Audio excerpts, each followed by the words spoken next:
हरे कृष्णा। हम लोग भूमिका पढ़ रहे हैं और आज इस पर हमारा 16वां दिन है। This is our day 16 and we are discussing bhumika from our systematic study of Bhagavad Gita course. तो पिछली क्लास में हम डिस्कस कर रहे थे कि भगवद गीता हमको क्या शिक्षा देती है कि हमें इस कलुषित चेतना को शुद्ध करना है और शुद्ध चेतना होने पर हमारे सारे कर्म ईश्वर की इच्छा अनुसार होंगे और इससे हम सुखी हो सकेंगे। ये हम पिछली क्लास में डिस्कस कर रहे थे कि किस प्रकार एक भक्त के कार्य और एक सामान्य कर्मी व्यक्ति के कार्य एक जैसे लग सकते हैं, लेकिन वो दोनों कर्म अलग अलग हैं। भक्त के कार्य त्रिगुणातीत होते हैं, तीनों गुणों के ऊपर होते हैं और इसी कारण वो कर्म के बंधनों में नहीं फंसता है, जबकि एक कर्मी व्यक्ति के कार्य उसको बार बार उससे कर्मों के पाप और पुण्य में उसको फंसाता रहता है। ये भी हम कल समझ रहे थे। आज हमें यहाँ से पढ़ना है। आज हम थोड़ा सा ही पढ़ेंगे, उसके बाद हम एक हरि कथा पढ़ेंगे। ठीक है। जब हम भौतिक दृष्टि से कलुषित होते हैं तो हम बढ़ कहलाते हैं। मिथ्या चेतना का प्राकट्य इसलिए होता है कि हम अपने आप को प्रकृति का प्रतिफल उत्पाद मान बैठते हैं। ये मिथ्या अहंकार कहलाता है। जो व्यक्ति देहात्मक बुद्धि में लीन रहता है वह अपनी स्थिति स्वरूप को नहीं समझ पाता। भगवत गीता का प्रवचन देहात्मक बुद्धि से मनुष्य को मुक्त करने के लिए ही हुआ था। ठीक है, लेट्स अंडरस्टैंड कि यहाँ पर प्रभुपाद जी हमें क्या समझा रहे हैं। प्रभुपाद जी कह रहे हैं कि अगर पिछली क्लास में हमने ये समझा था कि हम इस कंक्लूजन पर पहुंचे थे कि हमारी जो अभी चेतना है वो कलुषित है, राइट। हमने ये समझा था कि जीव की और भगवान की जो चेतना दोनों ही दिव्य है और जीव की चेतना वो भौतिक प्रकृति के द्वारा प्रभावित हो जाती है, लेकिन भगवान की चेतना भौतिक प्रकृति से प्रभावित नहीं होती, बल्कि भगवान की अध्यक्षता में भौतिक प्रकृति कार्य करती है। फिर हमने समझा था कि अच्छा, हम इस पॉइंट तक पहुंच गए थे कि इस वक्त हमारी जो चेतना है वो कलुषित है, राइट। कैसे? क्योंकि जब हम हरे कृष्ण महामंत्र का जप करते हैं हमको तो उसका गाढ़ आनंद अनुभव नहीं होता। तो फिर प्रभुपाद जी कह रहे हैं कि जब इस प्रकार की कलुषित हमारी चेतना है तो उस वक्त हम अपने आप को क्या समझते हैं? हम अपने आप को प्रकृति का प्रतिफल समझते हैं। हम समझते हैं कि हम भौतिक प्रकृति का ही एक उत्पाद हैं और इसको मिथ्या अहंकार कहते हैं। अब इस बात को ऐसे समझिए कि हमको जितना भी ये दुख, टेंशन्स और ये मोह, ये सब सौरो महसूस होता है, ये देहात्मक बुद्धि के लेवल पर महसूस होता है। देहात्मक बुद्धि अर्थात ये समझना कि मैं ये देह हूँ, राइट, और इस देह से संबंधित वस्तुएं मेरी हैं। तो ये मैं, अहम और मम की बुद्धि रखना, इसको बोलते हैं मिथ्या अहंकार। मिथ्या मतलब झूठ, राइट। तो मिथ्या अहंकार क्या है? ये समझना कि मैं शरीर हूं और इस शरीर से संबंधित जो वस्तुएं हैं वो मेरी हैं, अहम और मम की भावना। ठीक है, उसी को बोलते हैं देहात्मक बुद्धि। और क्या कहा है? जब तक व्यक्ति ऐसी देहात्मक बुद्धि में लीन रहता है, जब तक व्यक्ति ये समझता है कि मैं ये शरीर हूँ, इस शरीर से संबंधित वस्तुएं मेरी हैं, तब वह अपनी स्थिति, अपने स्वरूप को नहीं समझ पाता है। और भगवत गीता का प्रवचन देहात्मक बुद्धि से मनुष्य को मुक्त करने के लिए ही हुआ था, राइट। जब तक हम देहात्मक बुद्धि के लेवल पर हैं, ये समझ रहे हैं कि हम देह हैं, तब तक हमको इस जीवन में जो भी दुख है और कष्ट है ये प्रभावित करते रहेंगे, राइट। और यहाँ से भगवत गीता का उद्देश्य क्या है? हमको इस देहात्मक बुद्धि से मुक्त करके आध्यात्मिक चेतना पर लेके जाना है।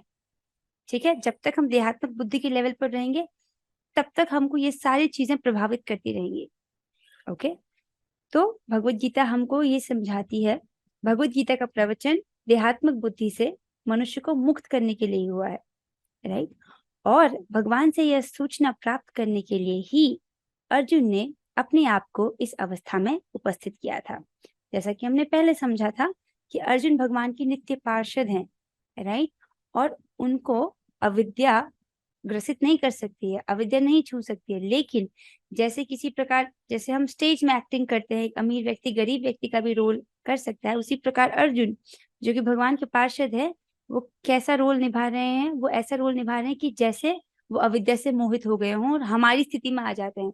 जिस प्रकार हम लोग रिएक्ट करते हैं, जिस प्रकार हम लोग ये सोचते हैं कि हम शरीर है, ये शरीर से संबंधित चीजें मेरी हैं, अर्जुन भी अपने आप को उसी अवस्था में उपस्थित करते हैं ताकि भगवान ये भगवत गीता का दिव्य ज्ञान दें और हम सभी का कल्याण हो। ठीक है। अच्छा, मनुष्य को देहात्मक बुद्धि से मुक्त होना है और आध्यात्मवादी के लिए प्रारंभिक कर्तव्य यही है। तो अभी क्योंकि हम लोग आध्यात्मिक जीवन में आगे बढ़ना चाहते हैं, राइट, तो हमारे लिए प्रारंभिक कर्तव्य क्या है वो बताया जा रहा है। प्रारंभिक कर्तव्य मतलब, प्रारंभिक मतलब बिगिनिंग, जो शुरुआती स्टेप है जो हमको करना चाहिए। ठीक है। सबसे पहला जो हमारी ड्यूटी बनती है वो क्या ड्यूटी है, अगर हम स्पिरिचुअल पाथ पर चल रहे हैं उसको बताया जा रहा है। क्या है वो पहली ड्यूटी जो हमें करनी है? हमको देहात्मिक बुद्धि से मुक्त होना है। देहात्मिक बुद्धि अर्थात मैं ये शरीर हूँ, इस बुद्धि से मुक्त होना है। वास्तविकता में देखा जाए तो आध्यात्म का पथ उसी व्यक्ति के लिए जो इस बात को समझ जाए कि वो शरीर नहीं है। वो समझे कि मैं शरीर नहीं हूँ, मैं आत्मा हूँ और मेरा अगला भी जन्म होगा, तभी वो सीरियस गंभीर होके कुछ कार्य करेगा, ताकि उसको वो जो प्रॉब्लम्स हमने डिस्कस की थी, 4 प्रॉब्लम्स, ताकि वो उसको फेस ना करनी पड़े। अच्छा, तो सबसे पहला हमारा कर्तव्य क्या होता है कि हम अपने आप को इस देहात्मक बुद्धि से मुक्त करें। This is important. जो मुक्त होना चाहता है, जो स्वच्छंद रहना चाहता है, उसे सर्वप्रथम यह जान लेना होगा कि वह शरीर नहीं है। राइट। ज्यादातर लोग इसी प्रकार अपना जीवन बिता देते हैं, यही समझते हुए कि मैं शरीर हूँ, ये मेरे बच्चे हैं, ये मेरा परिवार है, इनके प्रति मेरा ये कर्तव्य है, ये मुझे निभाना है। फिर वो बूढ़ा हो जाता है, उसके बाद वो मर जाता है, मतलब उसके बाद वो शरीर त्याग कर देता है। राइट। लेकिन जो मुक्त होना चाहता है उसको सर्वप्रथम ये जान लेना होगा कि वह शरीर नहीं है। तो फिर कौन है? तो देन प्रश्न आता है कि वो कौन है। उसका उत्तर भगवद गीता देती है। मुक्ति का अर्थ है भौतिक चेतना से स्वतंत्रता। राइट। यहाँ पर लोग सोचते हैं कि मुक्ति का अर्थ है कि मृत्यु के बाद की अवस्था, लेकिन क्या बोला जा रहा है? मुक्ति का अर्थ है भौतिक चेतना से स्वतंत्रता, अर्थात हम इसी शरीर में भी मुक्त हो सकते हैं अगर हमने भौतिक चेतना से स्वतंत्रता प्राप्त कर ली तो। ठीक है। एंड एक बार हम मुक्ति की परिभाषा पढ़ लेते हैं। श्रीमद् भागवतम में भी मुक्ति की परिभाषा दी गई है। ये बताया गया है कि मुक्ति क्या होती है। क्या होती है मुक्ति? तो बोला है, मुक्तिर हित्वान्यथा रूपम स्वरूपेण व्यवस्थिति। मुक्ति का अर्थ है इस भौतिक जगत की कलुषित चेतना से मुक्त होना और शुद्ध चेतना में स्थित होना। This is very beautiful. Normally लोग सोचते हैं मुक्ति अर्थात हम लोग जब मृत्यु को प्राप्त हो जाएंगे उसके बाद हमारी जो गति होगी, ऐसा समझते कि मुक्ति समवेयर वो होगी। लेकिन श्रीमद् भागवतम में जो मुक्ति की परिभाषा है वो ये है, जब हम भौतिक जगत की कलुषित चेतना से मुक्त हो जाते हैं और शुद्ध चेतना में स्थित हो जाते हैं तो उससे कहते हैं कि हम मुक्त हो गए हैं। इसका मतलब हम इसी शरीर में भी मुक्त हो सकते हैं, इसलिए। और जब तक हम भौतिक जगत की कलुषित चेतना से ग्रस्त हैं तब तक हमें भौतिक दुख प्रभावित करते रहेंगे। आगे चलते हैं। अब हम, क्योंकि बहुत दिन से हम केवल सिद्धांत डिस्कस कर रहे हैं, आज हम एक हरि कथा करेंगे। यहाँ से हम अगली क्लास में भूमिका पढ़ेंगे और अब हम एक हरि कथा करते हैं। ठीक है। आज हरि कथा में हम पढ़ेंगे, इस कथा का नाम है गोवर्धन लीला। बहुत सुंदर कथा आती है। तो मेरे पास एक बुक है बहुत सुंदर आपके लिए, मैं उसमें से आप कथा पढ़कर सुनाती हूँ। एक बार कृष्ण बलराम ने ग्वालों को किसी उत्सव की तैयारी करते देखा। कृष्ण ने पूछा, पिताजी आप सब ये क्या कर रहे हैं? तब नंद महाराज ने उत्तर दिया, यानी कृष्ण के पिताजी नंद महाराज ने उत्तर दिया, मेरे प्रिय पुत्र, हमारा परिवार ये उत्सव हर वर्ष मनाता है क्योंकि खेती करने के लिए बहुत जल की आवश्यकता होती है और जल हमें वर्षा के बादलों से ही प्राप्त होता है तथा बादल इंद्र भेजते हैं। अतः हम इस यज्ञ द्वारा इंद्र को धन्यवाद देते हैं। कृष्ण ने नंद महाराज से तुरंत यज्ञ बंद करने के लिए कहा। उन्होंने आगे कहा, इसकी आवश्यकता नहीं, कृपया स्थानीय ब्राह्मणों तथा गोवर्धन पूजा के लिए विशेष उत्सव की तैयारी करें। हमें इंद्र से कुछ लेना देना नहीं। आप विशेष पकवान बनवाएं, जैसे दाल, हलवा, पकौड़े, पूड़ी, मीठे चावल, गुलाब जामुन, खीर, रसगुल्ला तथा लड्डू आदि। ब्राह्मणों से कहें कि वे वैदिक मंत्रों का उच्चारण के साथ अग्नि में आहुतियां दें। उसके बाद सभी गायों को सजाएं और उन्हें भोजन कराएं। इसके बाद ब्राह्मणों को अन्न तथा धन दान दें और हर व्यक्ति को तथा जानवर को भी प्रसाद खिलाएं। गायों को घास खिलाने के बाद तुरंत ही गोवर्धन पूजा की जाए। इस यज्ञ से मैं परम संतुष्ट होऊंगा। तो ये छोटे से कृष्ण हैं और अपने पिता से कहते हैं, नहीं नहीं, हमको इंद्र से कोई लेना देना नहीं है, हम गोवर्धन की पूजा करेंगे। और किस प्रकार करेंगे वो उन्होंने अभी भी बताया। अब सोचे, ये जो इंद्र देव की जो पूजा आई है वो पीढ़ियों से चलती आ रही है, लेकिन छोटा सा कन्हैया बोलते नहीं नहीं, इसकी जरूरत नहीं है। और तब नंद महाराज ने सभी ब्राह्मणों को बुलाया और मंत्रोच्चारण तथा भोग सामग्री के द्वारा गोवर्धन की पूजा आरंभ कर दी। वृंदावन के सभी ग्वाले अपने गायों को सजाकर यज्ञ स्थल पर पहुंचने लगे। गायों को चारा खिलाने के बाद उन्होंने गायों को आगे किया और गोवर्धन परिक्रमा करने लगे। गोपियों ने भी अपने आप को अच्छे वस्त्रों से सजाया और बैलगाड़ियों में बैठकर कृष्ण की लीलाओं का गुणगान करने लगी। ब्राह्मणों ने ग्वालों तथा उनकी पत्नियों अर्थात गोपियों को आशीर्वाद दिया। उसके पश्चात कृष्ण ने सबके समक्ष एक विशाल तथा अद्भुत रूप धारण किया। कृष्ण ने कहा, मैं ही गोवर्धन हूँ। इतना कहकर वे वहां पर अर्पित सभी पकवानों को खाने लगे। जब इंद्र को ज्ञात हुआ कि उनके लिए संपन्न होने वाला यज्ञ कृष्ण ने रोक दिया है, तो वे अत्यंत क्रोधित हो गए। इंद्र ने अपने भयंकर संवर्तक बादलों को आदेश दिया। संवर्तक बादल वो होते हैं जो प्रलय के समय भेजे जाते हैं और जिनकी एक एक बूंद हाथी के समान होती है, पिलर जैसी। उसने संवर्तक बादलों को आदेश दिया, क्या वृंदावन पर छा जाओ और सारे क्षेत्र को जल से भर दो। मैं भी अपने हाथी पर सवार होकर और अंधड़ को साथ लेकर आ रहा हूं। मैं वृंदावन वासियों को दंडित करने में अपनी सारी शक्ति लगा दूंगा। ऐसा कौन कह रहा है? इंद्र, जो कौन है? स्वर्ग के राजा। राजा इंद्र का आदेश पाकर समस्त घातक बादल वृंदावन के ऊपर प्रकट हुए और अपनी सारी शक्ति से वर्षा का जल बरसाने लगे। बादल भयंकर रूप से गरज रहे थे, बिजली चमक रही थी और वर्षा के साथ तेज हवाएं भी चल रही थी। वृंदावन के प्रत्येक प्राणी ठंड से कांपने लगे और रक्षा के लिए कृष्ण की शरण में गए। ठीक है, भयंकर बारिश हो रही है, ऐसी बड़ी बड़ी बूंदें गिर रही है हाथी के समान, और खूब हवाएं चल रही हैं, बिजलियां कड़क रही हैं, और सभी वृंदावन के वासी कैसे हैं? उनको ठंड लग रही है, वो कांप रहे हैं, और सभी अपनी रक्षा के लिए वो कृष्ण के शरण में गए। तब नन्हे कृष्ण ने तुरंत एक हाथ से गोवर्धन पर्वत उठा लिया। कैसे उठाया?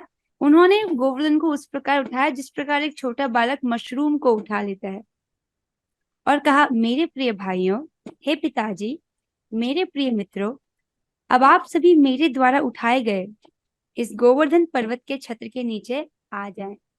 यहाँ पर आप चित्र में देख सकते हैं, उन्होंने अपने बाएं हाथ की एक छोटी उंगली से गोवर्धन पर्वत को धारण किया और सभी को कह रहे हैं कि आप सभी इस पर्वत के नीचे आ जाएं। आप भयभीत ना हो कि यह पर्वत मेरे हाथ से छूटकर नीचे गिर पड़ेगा। ऊपर से बारिश हो रही है, बिजली कड़क रही है, तेज हवाएं चल रही है, और यहाँ पर कृष्ण ने गोवर्धन पर्वत को अपनी छोटी सी उंगली में उठा लिया है, एक छत्र के जैसे, और सभी वृंदावन वासी उस छत्र के नीचे आ गए हैं। राइट? और इंद्र ऊपर से जोर और शोर की बारिश कर रहा है, और ऐसा कब तक चला?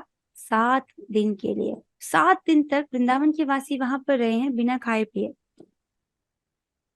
उन्हें आश्चर्य हो रहा था कि कृष्ण किस तरह अपने बाएं हाथ की तर्जनी से पर्वत को उठाए हुए हैं।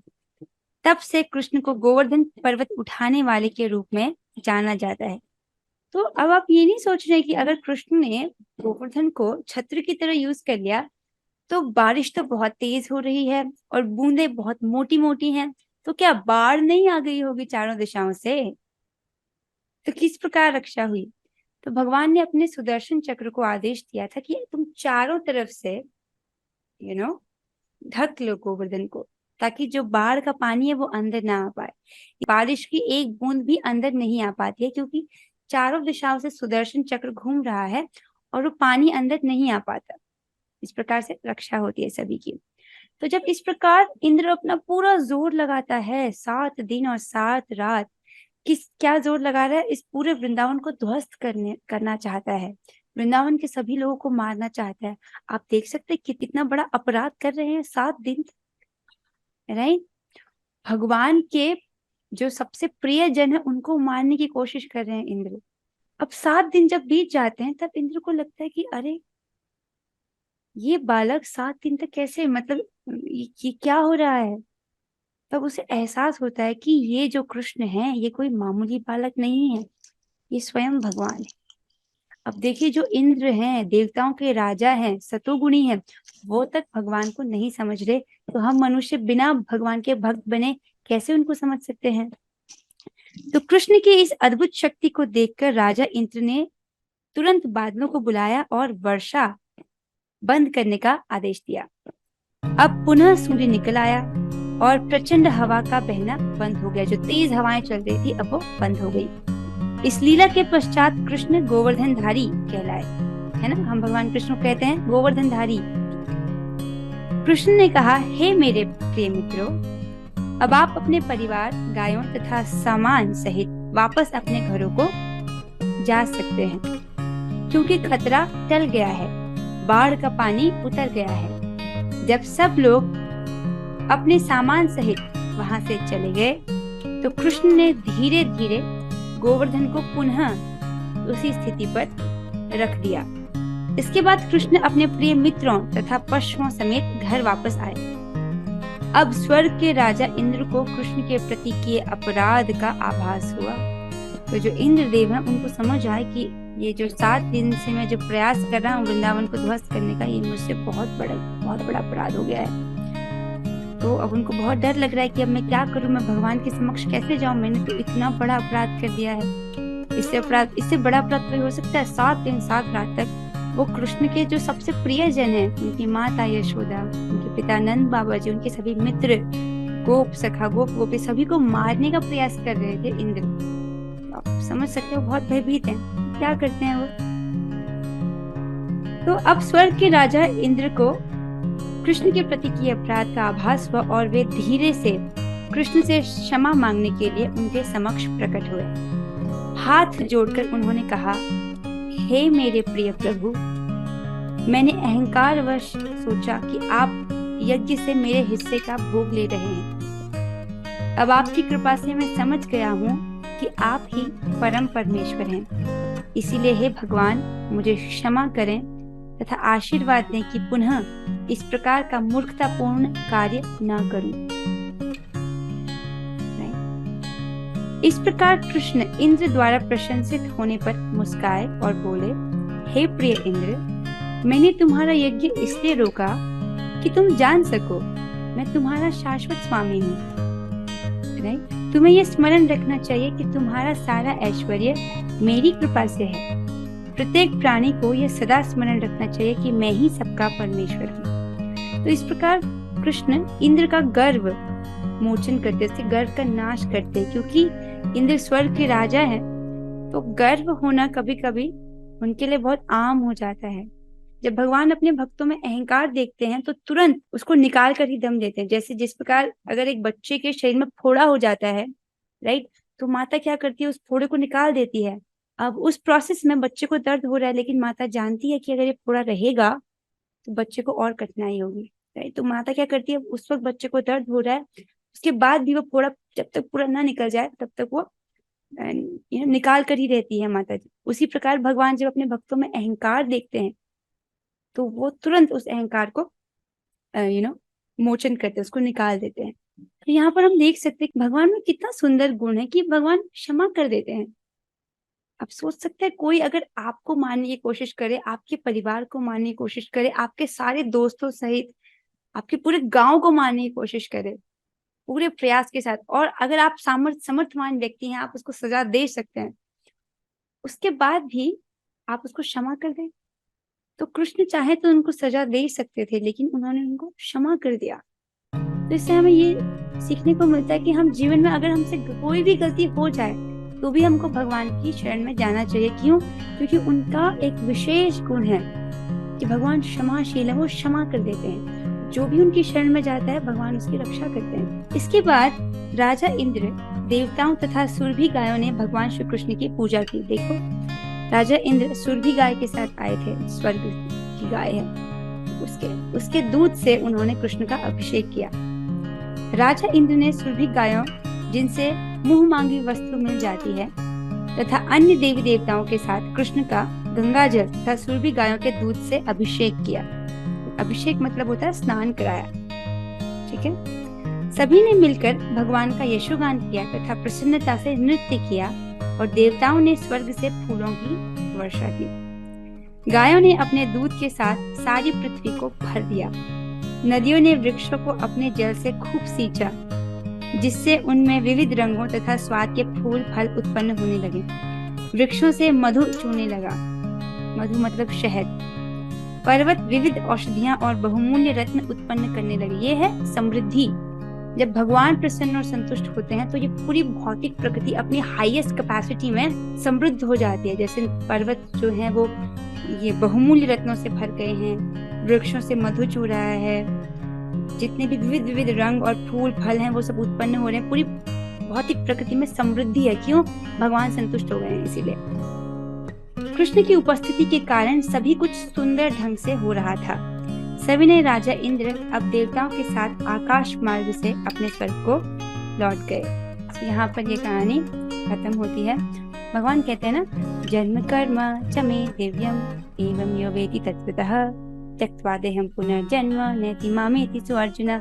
हे अर्जुन, जो व्यक्ति ये जानता है कि मेरे जन्म और कर्म दिव्य हैं, राइट, और इसको तत्व के पर्सपेक्टिव से जानता है, ऐसा व्यक्ति देह त्यागने के बाद पुनर्जन्म को नहीं प्राप्त होता, अपितु मेरे पास आता है। राइट, तो भगवान के जितने भी जन्म और कर्म है वो दिव्य हैं। राइट, तो ये जब हम ये भगवान की लीला डिस्कस कर रहे हैं तो किसी न किसी ब्रह्मांड में ये लीला हो रही है, क्योंकि उनकी लीलाएं नित्य हैं, शाश्वत हैं। Is it interesting? हम उन लीलाओं में भाग ले सकते हैं। तो इसी के साथ हम आज की क्लास को यहीं पर विराम देते हैं। अगर आपको मुझसे कुछ प्रश्न पूछना है तो आप पूछ सकते हैं। इसमें से क्या प्रश्न में ये पढ़ा था हमने, इस भौतिक जगत की कलुषित चेतना से मुक्त होना और हाँ, इस भौतिक जगत की कलुषित चेतना से मुक्त होना और शुद्ध चेतना में स्थित होना। ये लाइन नहीं समझ आई ना? अच्छा, ठीक है। तो बेसिकली एक भौतिक जगत की कलुषित चेतना क्या है कि हम जीवात्मा के रूप में, देखो, सुख प्राप्त करने की इच्छा हम में हमेशा से होती है। हमको सुख चाहिए। कितना सुख चाहिए? अनंत सुख चाहिए। और जब तक वो नहीं मिलेगा तब तक हम उसे ढूंढते रहेंगे। अब हमको क्योंकि पता नहीं है कि अनंत सुख कहाँ मिलेगा, हमारे सामने भौतिक जगत है, हम इस भौतिक जगत में सुख ढूंढने का प्रयास करते हैं भोगों में। विभिन्न प्रकार के भोग हमको दिखते हैं, चाहे अब वो अलग अलग प्रकार के भोग हो सकते हैं। देखने के भोग, छूने के भोग, खाने के भोग, सुनने की चीजें, क्या क्या अलग अलग सुनना, अलग अलग जगह पे जाने के घूमना, कितनी सारी चीजें हैं। तो ये सब भोगने की वस्तुएं हैं। अब ये जो भोग वासनाएं हैं, इससे हमारी जो चेतना है वो कलुषित हो गई है। राइट, इससे मुक्त होना है और शुद्ध चेतना में स्थित होना है। यहाँ पर कलुषित चेतना का अर्थ है कि जीव अपने आप को भोक्ता समझता है। वो सोचता है कि मैं इंजॉयर हूँ और मैं कंट्रोलर हूँ। इस प्रकार वो प्रकृति को कंट्रोल करने की कोशिश करता रहता है और दुख भुगता रहता है। समझ आया? कलुषित चेतना अर्थात ये भोग वासना जो अनादिकाल से चित्त में है, ये इसके कारण हमारा चित्त क्या हो गया है? दूषित हो गया है। राइट, अब ऐसा है इसलिए क्योंकि जीवात्मा चाहता है सुख, लेकिन उसको पता नहीं है कि सुख का असली रास्ता कहाँ है, तो वो भौतिक प्रकृति में ढूंढता है। और क्योंकि वो भौतिक प्रकृति में सुख ढूंढ रहा है, वहां पे भोगों में पड़ा हुआ है, उन भोगों को के संपर्क से उसमें क्या है, अलग अलग प्रकार के संस्कार उसके चित्त में पड़े जा रहे हैं। उन संस्कारों से क्या हो रहा है? उसकी चेतना दूषित होती जा रही है। जैसे जैसे वो भोगों के संपर्क में आ रहा है, उसकी चेतना और दूषित होती जा रही है। राइट, अब हमको भगवद गीता क्या बताती है कि जिस अनंत सुख की तुम खोज कर रहे हो, वो अनंत सुख तुमको इस भौतिक जगत में नहीं मिलेगा, वो अनंत सुख तुमको भगवान की सेवा में मिलेगा। राइट? सो सुख तो हम ढूंढ ही रहे हैं, लेकिन हम गलत जगह ढूंढ रहे हैं। अब क्योंकि हम गलत जगह ढूंढ रहे हैं, तो वहां पे भोगों के संपर्क के कारण हमारा चित्त है वो अशुद्ध होता जा रहा है।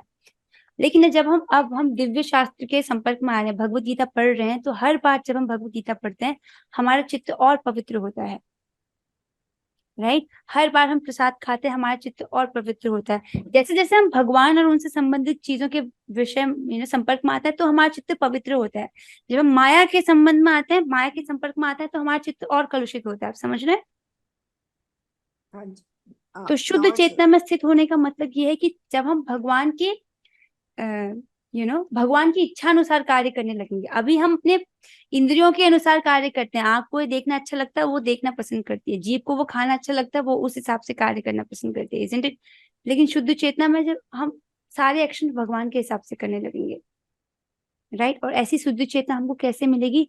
नियमित श्रवण से। श्रवण इज वेरी वेरी इंपॉर्टेंट। सबसे इंपॉर्टेंट क्या है कि आपको श्रवण करना है भगवत। ठीक है? श्रवण सबसे प्रबल साधन है।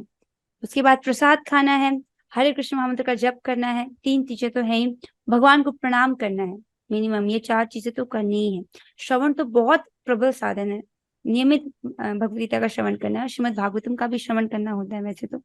एटलीस्ट भगवद गीता से शुरू कीजिए। सो विद दिस आज की क्लास को यहाँ पे विराम देते हैं। हम लोग 3 बार हरे कृष्ण महामंत्र का जप करेंगे और इसी के साथ आज की क्लास को यहीं पर विराम देंगे। ठीक है? चलिए साथ में करते हैं। हरे कृष्णा कृष्ण कृष्णा हरे हरे, हरे राम राम राम हरे हरे। हरे कृष्णा कृष्ण कृष्णा हरे हरे, हरे राम राम राम हरे। हरे कृष्णा कृष्ण कृष्णा हरे हरे, हरे राम राम राम हरे हरे। हरे कृष्णा। श्रीमद् भगवद गीता की जय। श्री प्रभुपाद की जय। और प्रविष्ट श्री गुरु हरे कृष्णा।